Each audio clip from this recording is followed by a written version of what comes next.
Hola, buenas noches hermanos, estamos aquí en nuestra reunión de hoy y bueno, espero que estéis todos bien en vuestras casas y aunque haya esta especie de confinamiento con permiso para salir al trabajo y a salir por fuera y aunque todo esto sea una situación un poco extraña y difícil, bueno, espero que estemos la gran mayoría bien, con salud, que es lo importante y con ganas de llegar a esta tarde, a esta hora, después de un arduo día de trabajo, para centrarnos un momento, parar de todo nuestro quehacer diario y estar unos ratos a solas con Dios, bendiciendo su nombre, alabándole y dando la gloria al único que se la merece. Pues ahora os vamos a dejar con un tiempo de alabanza para a continuación seguir con un tiempo de reflexión y una meditación que vamos a tener hoy acerca del final del capítulo 4 de Éxodo. Bueno, pues os dejo con las hermanas y hermanos de la alabanza.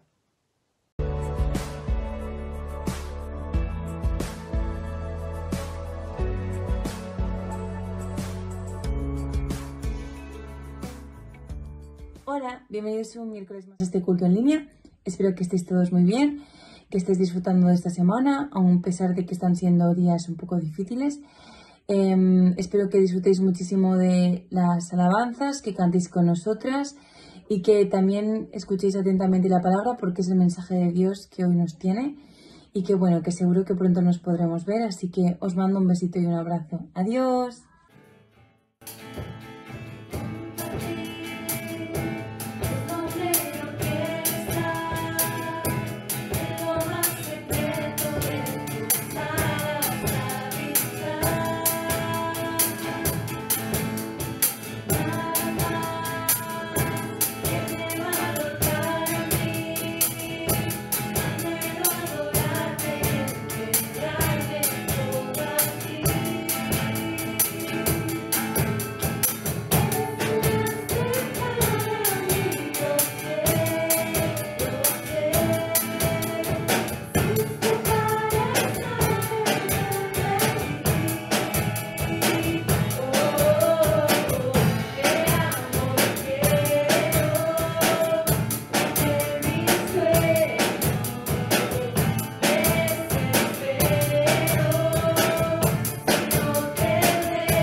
siempre estás sobrando, siempre estás sobrando. Aunque no pueda ver, estás sobrando, aunque no pueda ver, estás sobrando. Siempre estás sobrando, siempre estás sobrando. Abres camino, cumples promesas, luz en tinieblas, mi Dios, así eres tú. Milagroso, abres camino, cumples promesas, luz en tinieblas, mi Dios, así eres tú.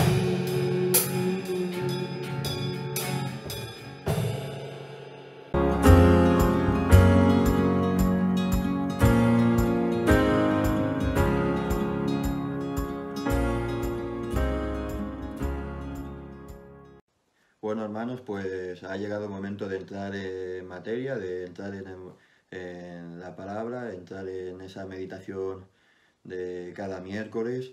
Y antes de empezar a ver el final del capítulo 4, vamos a hacer un breve resumen de todo lo que hemos visto en los capítulos 3 y 4 de Génesis, de Éxodo, perdón.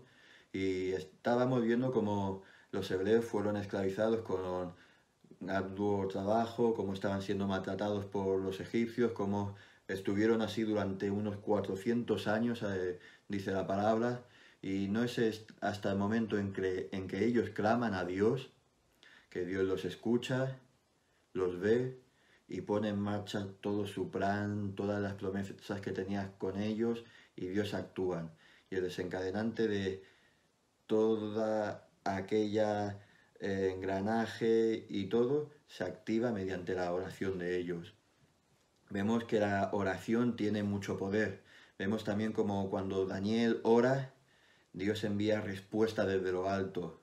Y esta semana hemos estado teniendo también una especie de meditación o intercesión por la gente que está siendo perseguida, y hemos estado en nuestras casas orando por ellos y por sanidad y por tantos otros motivos por los que Dios haya puesto en nuestros corazones, y hemos estado orando.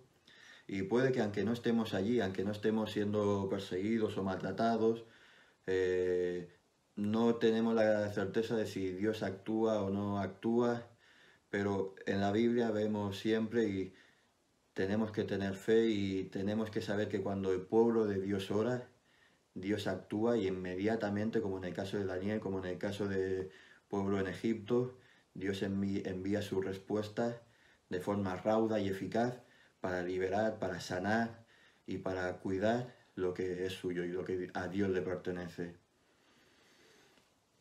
Vimos que cuando el pueblo de Dios clama, cuando gime a Dios, vemos que Dios actúa y llama a Moisés, y que se presenta a Moisés como Eye Asher Eye, que es, que lo vimos, seré quien seré, el que no cambia, el todopoderoso, el inmutable. Y hoy veremos el final de ese capítulo 4, que espero que la anterior predicación os haya gustado y os haya servido para leer el capítulo 3 y 4 en vuestras casas. Y hoy analizaremos la última parte del capítulo 4 muy brevemente, y veremos las lecciones que podemos aprender de este pasaje. El principio del texto de hoy es Éxodo 4, del 24 al 31, y vamos a ver hasta el versículo 26 ahora, en esta primera porción, que dice así: y aconteció en el camino que en una posada el Señor se le salió al encuentro y quiso matarlo. Entonces Séfora tomó un pedernal afilado y cortó el prepucio de su hijo, y lo echó a sus pies, diciendo: en verdad, tú eres esposo de sangre. Y así le dejó luego ir. Y ella dijo: esposo de sangre a causa de la circuncisión. Amén. Vemos que este pasaje lo podemos leer en la meditación en casa o cuando estudiamos la Biblia, y nos sorprende mucho. Decimos: ostras, parece que todo esto no encaja. ¿Cómo es que Dios llama a Moisés en el minuto 1 y al minuto 2 trata de matarlo? Y puede parecer un pasaje bastante oscuro, pero de este pasaje podemos aprender 3 lecciones muy importantes acerca de todo este hecho. Y la primera lección es que el juicio de Dios comienza por su casa.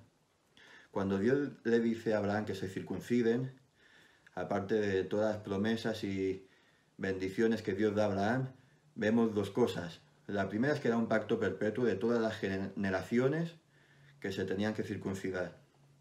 Es decir, Moisés y sus hijos no estaban exentos de la circuncisión.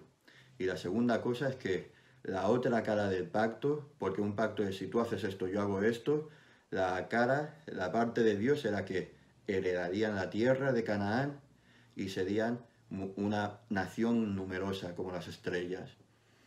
Y ahora vemos como después del llamado que tiene Moisés de parte de Dios, Moisés va a poner en práctica el pacto de Dios. Pero atención, Moisés solamente iba a poner en práctica la parte de Dios. No iba a cumplir con la parte que le tocaba a él. No había hecho los deberes incumpliendo así la señal del pacto. Es decir, el pacto de Dios era: yo te liberaré, te llevaré a Canaán y serás prosperado y numeroso y tú te circuncidas. Que aparte de los motivos espirituales que podríamos ver en otra predicación o en otro tiempo de la circuncisión, de todos los motivos espirituales y también los motivos médicos, que ahora mismo no entraremos en detalle, pero vemos como él no cumple ese pacto, en cambio Dios sí que iba a cumplir el suyo. Pues vemos como aquí Moisés directamente está incumpliendo la primera parte del pacto. Algunos comentaristas en este pasaje dicen o comentan que esto también nos puede confundir aún mucho más cuando vemos un diccionario bíblico, un comentario, que dicen que Dios no quería matar a Moisés, sino quería matar al niño en lugar de Moisés para que se pusiese en la piel de Faraón, de cómo a Faraón le tendría que morir el niño, que no tiene cabida ni pies ni cabeza en este pasaje ni en todo el contexto. Otros culpan a la malvada mujer, a Séfora, que era moabita y ya por ser moabita era una mujer pagana y desobediente a Dios. Pero tampoco creo yo en eso. Pero dejando el porqué de toda la situación, de por qué no había llegado ahí, nos vamos a centrar en los hechos, que es lo que narra la palabra de Dios. Y la primera lección que podemos sacar de aquí es que Dios, antes de enviar a cualquier pastor, a cualquier misionero, a cualquier músico, diácono, incluso antes de que Dios te mande a ti y a mí, a simples humanos, a predicar a nuestros amigos, a nuestro trabajo, y antes también de que Dios juzgue hasta al impío y al pecador, el juicio de Dios empieza por su propia casa. Y esto lo podemos ver en la historia de Israel, en todo el tiempo de los reyes, lo podemos ver en el exilio cuando arrebata a Dios a Ezequiel y les hace ver el por qué estaban en el exilio, que era porque los líderes de Israel habían actuado mal. Podemos ver también en la iglesia, que el juicio de Dios también empezó por la casa, que cuando empezó la iglesia a ser iglesia, había miembros que no eran como tales, que iban a ser contaminosos, y el Señor, por medio de Pedro, Ananías y Zafira, los saca de en medio. Y ahora estamos viendo esta misma situación con Moisés. Y es que Dios, antes de enviar a Moisés, Dios le ha llamado, le capacita con dones y dice: tú ves a cumplir el propósito que yo te he puesto en tu vida, pero Dios juzga. Y Dios es un Dios de orden y un Dios santo. Y Dios no puede enviar como vocero a alguien que no tiene su vida en orden. Y aquí vemos cómo Dios juzga a Moisés y aprendemos en primera parte de que la paga del pecado es la muerte, y el desobedecer a Dios trae consecuencias mortíferas, tanto espiritualmente como físicas. Moisés aquí se defiende contra Dios, Moisés suda la gota gorda y Dios sale con la intención de matar a Moisés para que pusiese en orden su vida. Y la pregunta que podíamos sacar de esta primera parte es: ¿cómo creemos que Dios ve nuestra casa? ¿Cómo creemos que Dios juzgará nuestras vidas? ¿La juzgará con agrado? ¿Dirá: buen siervo fiel, entra en el gozo de tu Señor? ¿O dirá: no estás haciendo mi palabra, estás pecando, estás en vicios que no te corresponden, estás en un círculo que no es bueno para ti, no estás cumpliendo el propósito que yo he puesto en tu vida, por lo tanto, después de hacerme caso omiso, después de alejarte, yo te voy a tener que juzgar. Y cuando Dios juzga, aunque sea justo, no es de nuestro agrado. Obedezcamos a Dios antes de que sea tarde. Luego, la segunda cosa que podemos ver es que cuando Dios llama a alguien, en este caso cuando Dios llama a Moisés, Dios llama a los dos. Dios llama al equipo, a la unidad. Cuando Dios llama a un matrimonio para que sea un ministerio tanto misionero como de pastores, para la alabanza, Dios al matrimonio, al hombre y a la mujer, los ve como uno solo. Y aquí Dios llama a Moisés, pero Séfora tenía que ir con él. Y en la iglesia, en la casa de Dios, no existe el llamado individual dentro del matrimonio. Si sientes que Dios te manda a ti como misionero, por ejemplo, a la China, y tu mujer no lo ve, o la mujer siente ese llamado y el hombre no lo ve, y después de haberlo puesto juntos en oración, haber meditado, haber ayunado para ver si eso era de Dios, uno de los dos sigue no viéndolo, no es de Dios, es del diablo para destruir lo que Dios ha unido.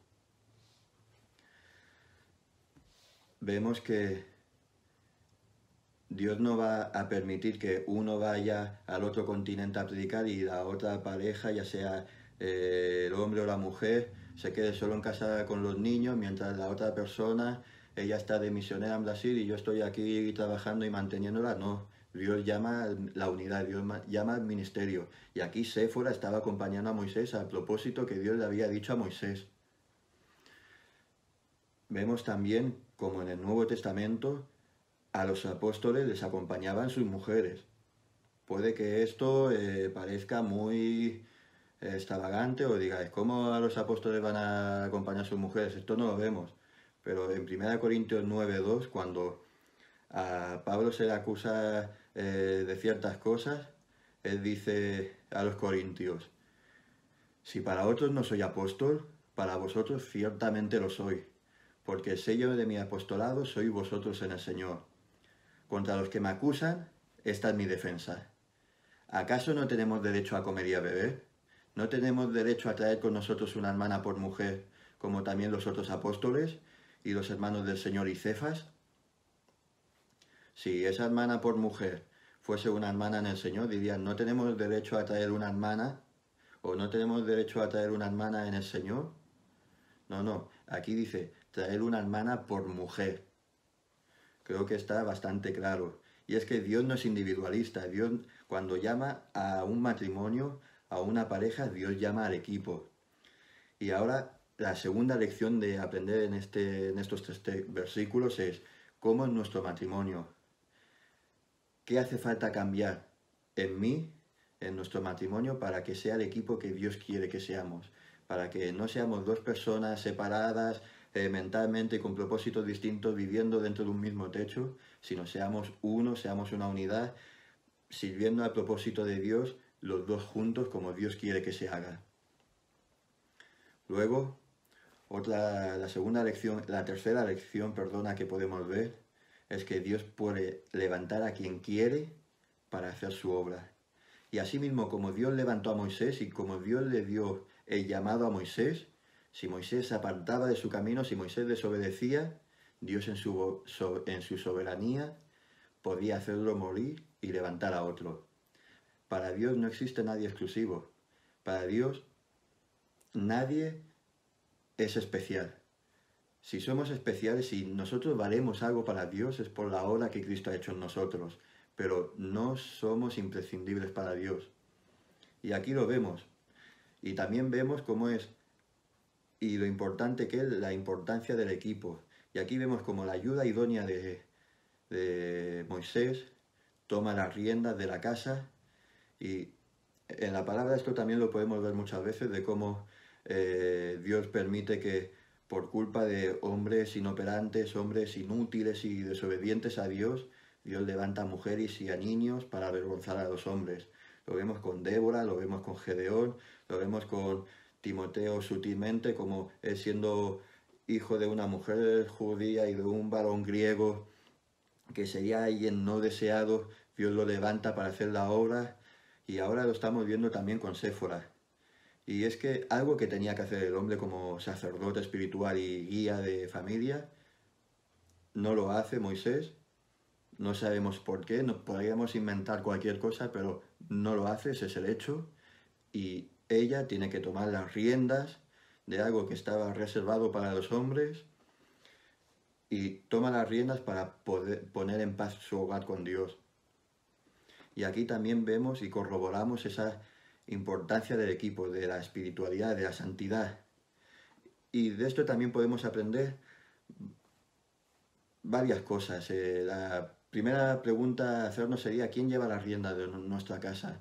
O mejor dicho, ¿quién lleva la iniciativa de los devocionales en familia? ¿Quién lleva la iniciativa de que la familia sea unida, que permanezca fiel, que esté poniendo codos, estudiando y leyendo la Biblia, que se acerque a Dios? ¿Quién ama a su cónyuge como Cristo ama a la iglesia?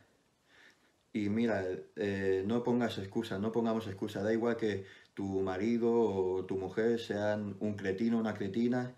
Dios llama a amar sacrificialmente como Cristo amó a la iglesia.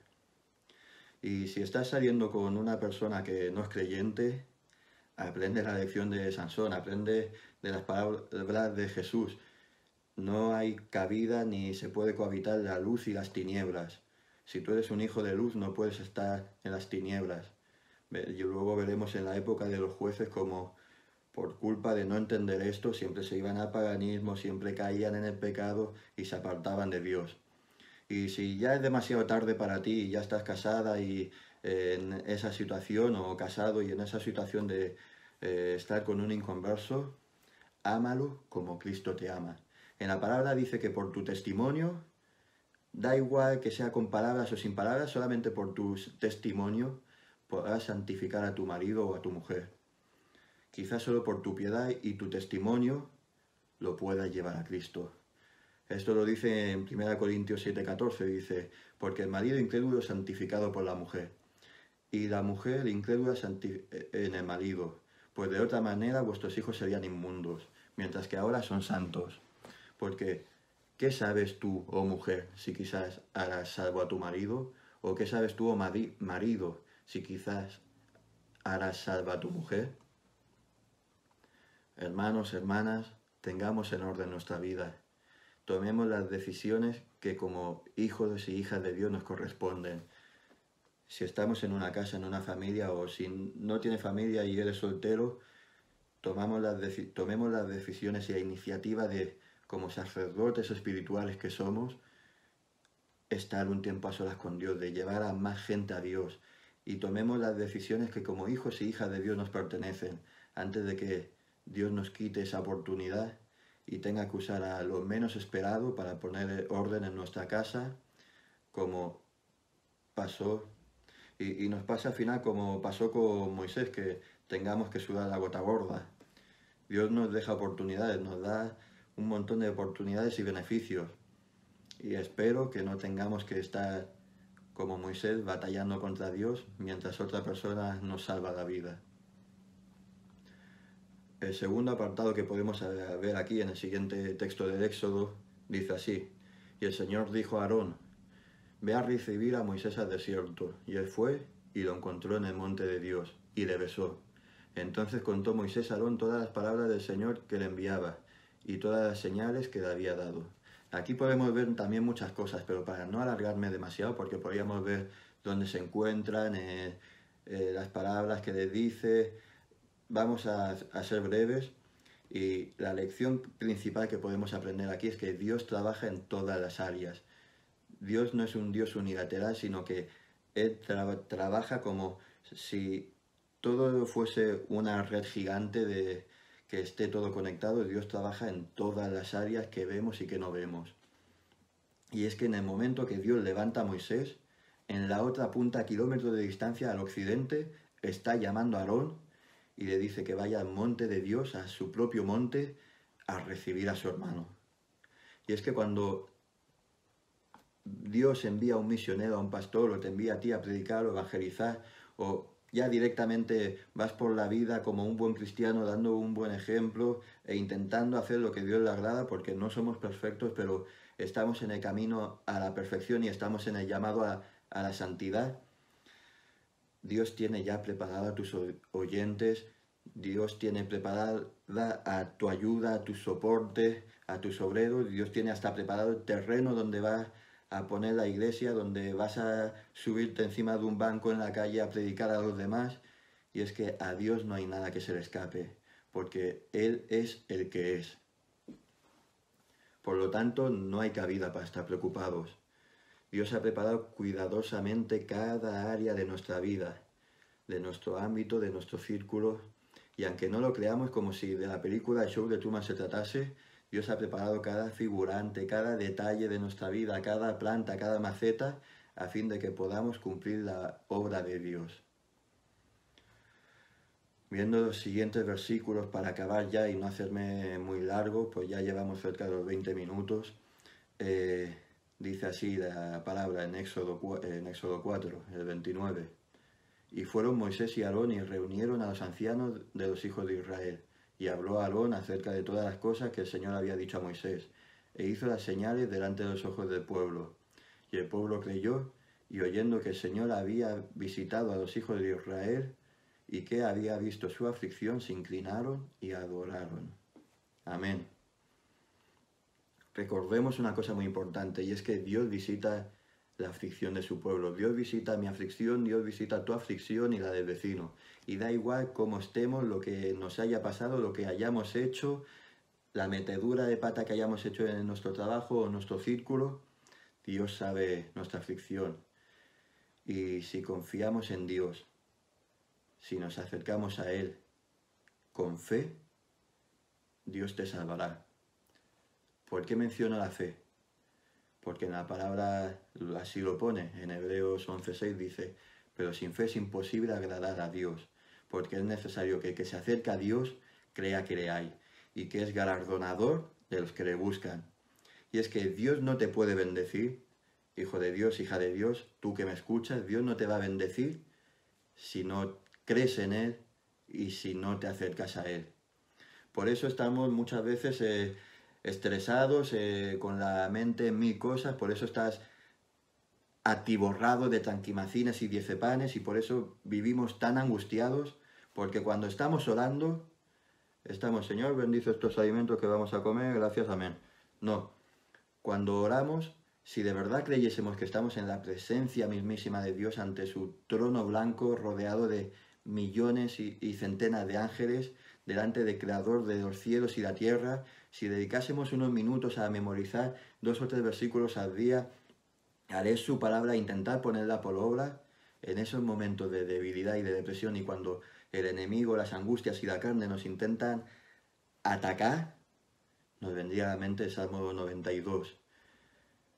Porque tú aumentarás mis fuerzas como las del búfalo. Seré ungido con aceite fresco, y mirarán mis ojos sobre mis enemigos, y oirán mis oídos los que se levantaron contra mí de los malignos.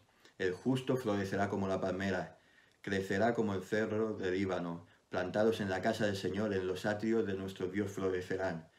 Nos vendría a la mente también Isaías 40. Él da esfuerzo alcanzado y multiplica las fuerzas a que no tienen ninguna. Los muchachos se fatigan y se cansan, los jóvenes flaquean y caen, pero los que esperan en el Señor tendrán nuevas fuerzas, se levantarán las alas como águilas, correrán y no se cansarán, caminarán y no se fatigarán. En esos momentos de angustia, de persecución, cuando vemos que en el trabajo nos están machacando y apalizando día a día, tendríamos en mente el Salmo 3. Oh Señor, ¿cuántos han multiplicado mis adversarios? Muchos son los que se levantan contra mí. Muchos son los que dicen de mí, no hay para de salvación en Dios. Mas tú, oh Señor, eres mi escudo alrededor de mí, mi gloria y el que levanta mi cabeza. Con mi voz clamé al Señor y Él me respondió desde su monte santo. Yo me acosté y dormí, y desperté, porque el Señor me sustentaba. No temeré a 10 millares de gentes que pusieren un sitio contra mí. Levántate, oh Señor, y sálvame, Dios mío, porque tú heriste a todos mis enemigos en la mejilla, los dientes de los perversos levantaste. La salvación pertenece al Señor. Sobre tu pueblo sea tu bendición. nos vendrían a la mente tantas cosas si nos acercásemos a Dios. Salmo 45 también, la Biblia entera, y si la creyésemos con fe, no estaríamos como estamos muchas veces. Si de verdad crees que Dios es el que es, acordad cómo se presenta Moisés, yo soy el que soy. Si de verdad pensásemos que Dios es el que es, no habría motivo ni para el miedo, ni cabida para el temor, ni la duda. Para acabar, solo decir que tenemos un Dios muy grande, hermanos, que nos visita, que ve nuestros problemas, nuestras dificultades.